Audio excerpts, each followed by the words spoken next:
ദാനിയേലിൻ്റെ പുസ്തകം 10-ാമത്തെ അധ്യായത്തിൽ 2 ദൂതന്മാരെ കുറിച്ച് ബൈബിൾ പറയുന്നുണ്ട്. 2 ടൈപ്പ് ഓഫ് ഏഞ്ചൽസിനെ കുറിച്ച്, ദൂതന്മാരെ കുറിച്ച്. ഒന്ന് ഗാർഡിയൻ ഏഞ്ചൽസ്, കാവൽ ദൂതന്മാർ. 2 ദേശത്തിൻ്റെ ദൂതന്മാർ, ഒരു സിറ്റിക്കുള്ള, ഒരു ദേശത്തിനുള്ള ദൂതന്മാർ.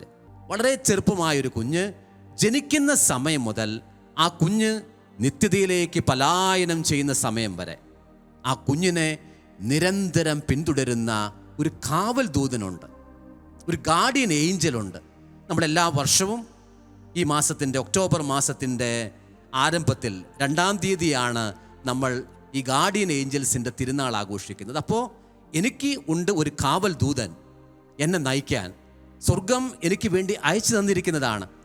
പ്രവാചകനായ ദാനിയേൽ ഏറെ വിഷമിച്ച് ക്ലേശിച്ച് സിംഹക്കുഴിയിലായിരുന്ന് തനിയായിരിക്കുന്ന നേരത്ത് ഈ കാവൽ ദൂതൻ വന്ന് ഇവനെ റിമൈൻഡ് ചെയ്യുകയാണ്, ഇവനെ ഓർമ്മപ്പെടുത്തുകയാണ്.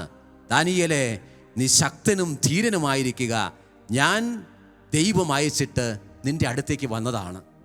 സഹോദരങ്ങളെ, ഇത് കാണാൻ നമ്മുടെ ആന്തരികമായ കണ്ണുകൾ തുറക്കണം. ആന്തരികമായ കണ്ണുകൾ തുറക്കാത്തവർക്ക് വെറുതെ തല മാന്താനേ പറ്റൂ, ഒരു കാര്യം പിടികിട്ടില്ല. ആത്മീയമായ രഹസ്യങ്ങളെക്കുറിച്ച് യാതൊരു പിടിയുണ്ടാകില്ല. ഭൗതികമായി പുസ്തകത്തിൽ കാണുന്ന ചില കാര്യങ്ങളും ട്രാഫിക് നിയമങ്ങളും മാത്രമേ അവർക്കറിയാൻ കഴിയൂ. ഈ ദിവസങ്ങളിൽ ആത്മാവിൻ്റെ ആത്മീയ തലത്തിലുള്ള നിയമങ്ങൾ നമ്മൾ അറിയണം. ഇതിൻ്റെ ഒരു വളരെ ചെറിയ ഒരു ഉദാഹരണം മാത്രം ഞാൻ പങ്കുവെക്കാം. 2 രാജാക്കന്മാരുടെ പുസ്തകം 6-ാമത്തെ അധ്യായത്തിലാണ് നമ്മൾ കാണുന്നത്. സിറിയ രാജാവ് എലീഷ പ്രവാചകനെതിരെ ഒരു പറ്റം ആളുകളെ അയച്ചു. എലീഷായെ നശിപ്പിക്കാനും കൊല്ലാനുമായിട്ടാണ് ഈ സിറിയ രാജാവ് അയക്കുന്നത്. ഈ അയക്കുന്ന നേരത്ത് ഒരു പ്രഭാതമായിരുന്നു. എലീഷായുടെ ദൂതൻ ആരോ വാതുക്കം മുട്ടുന്നത് കേട്ടിട്ട് ചെന്ന് നോക്കുമ്പോഴാണ് ഒരു വലിയ പറ്റം സിറിയ രാജാവ് അയച്ചിരിക്കുന്ന എലീഷായെ കൊല്ലാനുള്ള ആളുകൾ ഒരുമിച്ച് കൂടിയിട്ടുണ്ട്. ഓടിച്ചെന്ന് എലീഷായോട് പറഞ്ഞു, പ്രഭോ, വലിയൊരു പറ്റം ആളുകൾ നമ്മളെ വിഴുങ്ങാൻ, നമ്മളെ നശിപ്പിക്കാനായിട്ട് വന്നിരിക്കുന്നു.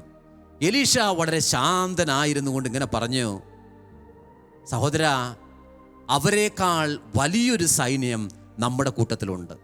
അവരെക്കാൾ ശക്തരും ധീരരുമായൊരു സൈന്യം നമ്മുടെ കൂട്ടത്തിലുണ്ട്.